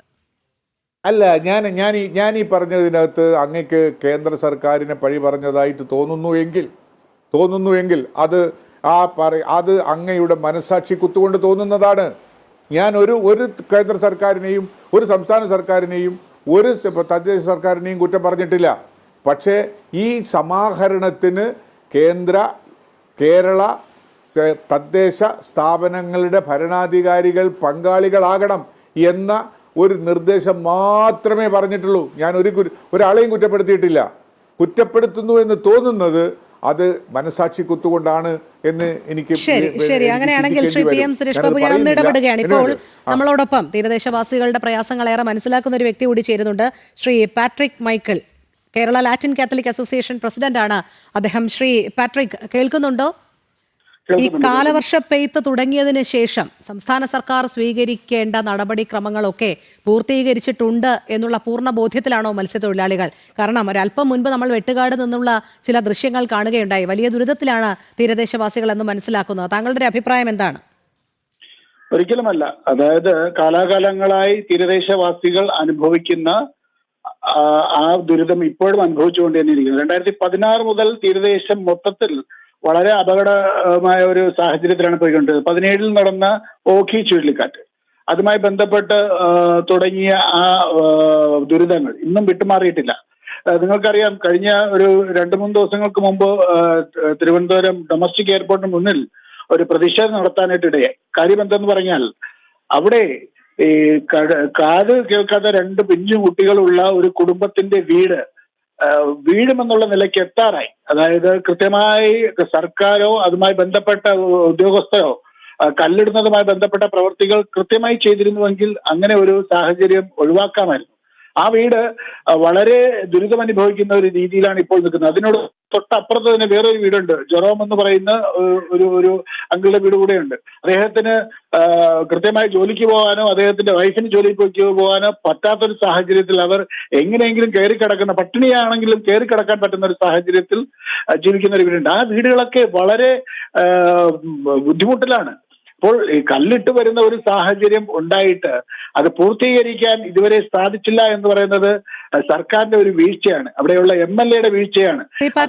ഈ വീഴ്ച എത്ര കാലങ്ങളായി തുടരുന്നു എന്നുകൂടി താങ്കൾക്കൊന്ന് സൂചിപ്പിക്കാമോ? തീർച്ചയായിട്ടും കഴിഞ്ഞ 4 വർഷങ്ങളായി ഞങ്ങൾ ഇത് പറഞ്ഞുകൊണ്ടിരിക്കുകയാണ്. എത്രയും പെട്ടെന്ന് തന്നെ ഇത് പരിഹരിച്ചില്ലെങ്കിൽ ഈ വരുന്ന കർക്കിടകം എത്തിയിട്ടില്ല. നിങ്ങളൊന്ന് ആലോചിക്കേണ്ടത്, കർക്കിടകം എത്തിയിട്ടില്ല. ഒന്ന് മഴ പെയ്തു തുടങ്ങിയപ്പോൾ ആ കടൽ ഒന്ന് പ്രക്ഷുബ്ധമായപ്പോൾ ഉണ്ടായ ഒരു കാര്യമാണിത്. ഈ മഴ പെയ്ത് കുറച്ചുകൂടി കർക്കിടമാകുമ്പോൾ കടലാക്രമണം കൂടുതൽ വൻതോതിൽ ഉണ്ടാകുന്ന സാഹചര്യം ഞങ്ങളുടെ വീടുകളൊക്കെ എത്ര തന്നെയാണ് കടലിലേക്ക് വീഴുന്നത് എന്ന് നിങ്ങൾക്ക് മനസ്സിലാക്കാൻ സാധിക്കും. ഈ നേരത്തെ ഇപ്പോൾ രോഹിണി പറഞ്ഞതുപോലെ തന്നെ വെട്ടുകാട് അതുപോലുള്ള ഒരു അവസ്ഥ വന്നിരിക്കുകയാണ്. ശംഖുമുഖം ബീച്ച് നിങ്ങൾ എടുത്തു നോക്കൂ. ടൂറിസം വകുപ്പ് മന്ത്രി പോലും അത് തിരിഞ്ഞു നോക്കാത്ത ഒരു സാഹചര്യമാണ്. എത്രയോ കാലാകാലങ്ങളായി മുക്കാൽ കിലോമീറ്റർ നീണ്ടു കിടന്ന തീരമാണ് ഇല്ലാതായത്. ഈ തീരം കുറയുമ്പോഴെങ്കിലും ഈ ലോകത്തിലുള്ള എല്ലാവരും അറിയപ്പെടുന്ന ഒരു ശംഖുമുഖം ബീച്ച് നിലനിർത്താൻ പോലും സർക്കാരിന് കഴിഞ്ഞില്ല എന്ന് പറയുമ്പോൾ വളരെ പ്രയാസകരമായ ഒരു കാര്യമാണ്. ഇനി അപ്പുറത്തോട്ട് പോകുമ്പോൾ കണ്ണാന്തുറ, കഴിഞ്ഞ് ഞങ്ങളുടെ തീരദേശത്തിന്റെ ഏറ്റവും വലിയ തീർത്ഥാടന കേന്ദ്രമായ വെട്ടുകാട് ചർച്ചിന് മുന്നിൽ അതുമായി ബന്ധപ്പെട്ട് വരുന്ന വീടുകൾ, ഇനി അപ്പുറത്ത് പോകുമ്പോൾ കൊച്ചുവേളി, വലിയ വേളി തുടങ്ങി VSSC വരെ നീണ്ടു നിൽക്കുന്ന ആ ഒരു വലിയൊരു നിര, ഇത് ഓരോന്നോരോന്നായിട്ട് ഇങ്ങനെ കടലെടുക്കുന്ന സാഹചര്യം നോക്കി നിൽക്കുകയാണ് സർക്കാർ. കല്ല് കിട്ടുന്നില്ല എന്നുള്ള മറുപടിയാണ് പറയുന്നത്. കല്ല് കിട്ടുന്നില്ല. പക്ഷെ മറ്റെല്ലാ മേഖലകളിലും കല്ല് ലഭിക്കുമ്പോൾ, അദാനിക്ക് കല്ല് കൊടുക്കുമ്പോൾ, മറ്റ് നിർമ്മാണങ്ങൾക്ക് അവർക്ക് പാറക്കല്ലുകൾ ലഭിക്കുമ്പോൾ എന്തുകൊണ്ട് തീരദേശത്തുള്ള ജനങ്ങളുടെ വീടുകൾ സംരക്ഷിക്കുവാൻ സർക്കാരിന് കല്ല് ലഭിക്കുന്നില്ല എന്നുള്ള ഉത്തരം മാത്രം ലഭിക്കുന്നു. അതെ, തീർച്ചയായും. വളരെ നന്ദി ശ്രീ പാട്രിക് മൈക്കിൾ. പ്രതികരിച്ചതിന് സമയക്കുറവുള്ളത് കൊണ്ടാണ് ഇടപെടുന്നത്. ശ്രീ സുഭാഷ് ചന്ദ്രബോസ്, ഇവിടെ ഭരണകൂടത്തിന് ചില പ്രയോറിറ്റികളുണ്ട്. ആ മുൻഗണന അനുസരിച്ചാണ് എല്ലാ കാര്യങ്ങളും ചെയ്തു തീർക്കണം. അപ്പോൾ ഇത്തരത്തിലുള്ള ഈ ദുരന്ത നിവാരണ പ്രവർത്തനങ്ങളിലും ചെറിയ ചില കാലതാമസങ്ങൾ ഉണ്ടാകുന്നതാണോ? ശ്രീ സുരേഷ് ബാബു സാറിനോടുള്ള എല്ലാ സ്നേഹവും നിലനിർത്തി പറയട്ടെ. നമ്മൾ ഏതൊരു സാമൂഹ്യ വ്യവസ്ഥയിലും ശാസ്ത്രകാരന്മാരോ സാമൂഹ്യ പ്രവർത്തകരോ അല്ലെങ്കിൽ സാഹിത്യകാരന്മാരോ ആരെങ്കിലും ഭരണവ്യവസ്ഥയുടെ ഏതെങ്കിലും ഒരു വിഷയം ചൂണ്ടിക്കാണിച്ചാൽ അങ്ങനെ അത് ചൂണ്ടിക്കാണിക്കുന്നവരെല്ലാം രാഷ്ട്രീയ ഇച്ഛാശക്തിയോ രാഷ്ട്രീയമായ എന്തെങ്കിലും ഉള്ളിൽ വച്ചുകൊണ്ട് പറയുകയാണെന്ന് പറഞ്ഞ് എല്ലാ ജനങ്ങളെയും രാഷ്ട്രീയമായി അതിർവേലികൾക്കകത്ത് നിർത്തിക്കൊണ്ട് നമുക്ക് ചർച്ചകൾ കൊണ്ടുപോകാൻ കഴിയില്ല. എന്ത് പ്രശ്നമുണ്ടെങ്കിലും ഭരണകൂടത്തോട് മാത്രമേ പറയാൻ കഴിയൂ. അത് പഞ്ചായത്താവട്ടെ, കോർപ്പറേഷനാവട്ടെ, സംസ്ഥാന സർക്കാരാവട്ടെ, കേന്ദ്ര സർക്കാരാവട്ടെ, ആരും ആയിക്കോട്ടെ. ഇപ്പോൾ ലോകത്ത് ഞാൻ ഒരു കാര്യം പറഞ്ഞിട്ട് നേരിട്ട് ഇതിൽ പെട്ടെന്ന് വരാം. ഇപ്പോൾ ഇറാനും ഇസ്രായേലും നമ്മൾ യുദ്ധം നടക്കുമ്പോൾ എന്തിനാണ് ആളുകൾ ഐക്യരാഷ്ട്രസഭയിലേക്ക് നോക്കുന്നത്?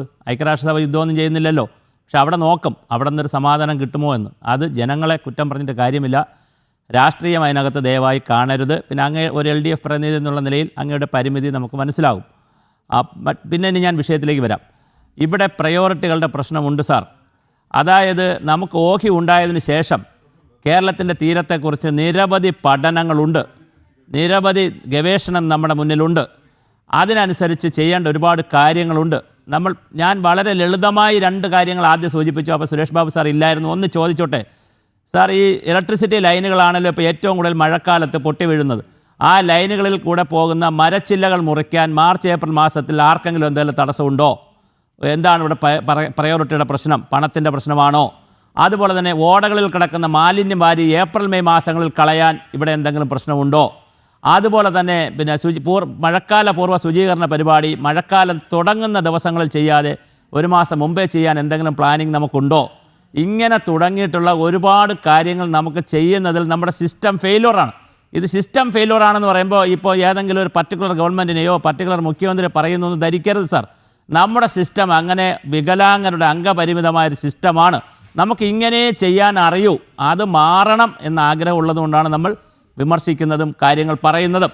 നമ്മുടെ സിസ്റ്റത്തിൽ തീരദേശത്തെ പ്രശ്നങ്ങൾ നിങ്ങൾ എടുത്തോളൂ. വിഴിഞ്ഞം തുറമുഖ ബന്ധവുമായി ബന്ധപ്പെടുത്തി വന്ന കാലത്ത് തന്നെ ഒരുപാട് ആശങ്കകൾ ജനങ്ങൾ പറഞ്ഞു. ഇപ്പോഴും ഈ ആശങ്കകൾ പരിഹരിച്ചിട്ടില്ല. അപ്പോൾ പരിഹരിക്കേണ്ട കാര്യങ്ങൾ കാലാകാലങ്ങളിൽ പരിഹരിക്കപ്പെടേണ്ടതുണ്ട്. എല്ലാറ്റിനും പണത്തിൻ്റെ ആവശ്യമില്ല സാർ. അത് സാർ വളരെ വ്യക്തമായി മനസ്സിലാക്കുക. കേരള സമൂഹത്തിൻ്റെ ഏറ്റവും വലിയ പ്രത്യേകത, കേരളത്തിൽ ഒരു ഗവൺമെൻറ്റുകളും സംവിധാനം, ഈവൻ ഒരു കളക്ടർ വിചാരിച്ചാൽ പോലും ഒരു കളക്ടർ പുറത്തിറങ്ങിയാൽ ജനങ്ങൾ കൂടെ ഇറങ്ങുന്ന നാടാണിത്. അതുകൊണ്ട് ഇവിടെ പണത്തിൻ്റെ ഒന്നുമല്ല പ്രശ്നം, ഇച്ഛാശക്തിയുടെയും ഭാവനാപൂർണമായ ആസൂത്രണത്തിൻ്റെയും കുറവാണ് സാർ. അതെ, തീർച്ചയായും സമയക്കുറവുള്ളത് കൊണ്ട് മാത്രമാണ്. ഒരു ഭരണകൂടം അവരുടെ പൗരന്മാരെ സംരക്ഷിക്കേണ്ടത് നേരത്തെ നമ്മൾ പറഞ്ഞതുപോലെ ആ ഇച്ഛാശക്തിയുടെ പിൻബലത്തിലാണ്, ആ കരുത്തിലാണ്. അപ്പോൾ അവർക്ക് മുന്നിൽ വരുന്ന ഒന്നും തടസ്സമാകുകയില്ല. മുൻഗണനാക്രമം ഒന്നുമല്ല പ്രാധാന്യം എന്നുള്ളത് മനസ്സിലാക്കാവുന്നതേ ഉള്ളൂ ഏതൊരു ഭരണകൂടത്തിനെ സംബന്ധിച്ചിടത്തോളവും. സാധാരണക്കാരുടെ ജീവനും സ്വത്തിനുമാണ് എപ്പോഴും വില കൽപ്പിക്കേണ്ടത്, ഏത് ഭരണകൂടമായാലും. ജനം സൺഡേ ഡിബേറ്റ് പൂർണ്ണമാകുന്നു. പങ്കെടുത്ത എല്ലാ അതിഥികൾക്കും നന്ദി. ഒപ്പം പ്രേക്ഷകർക്കും നമസ്തേ.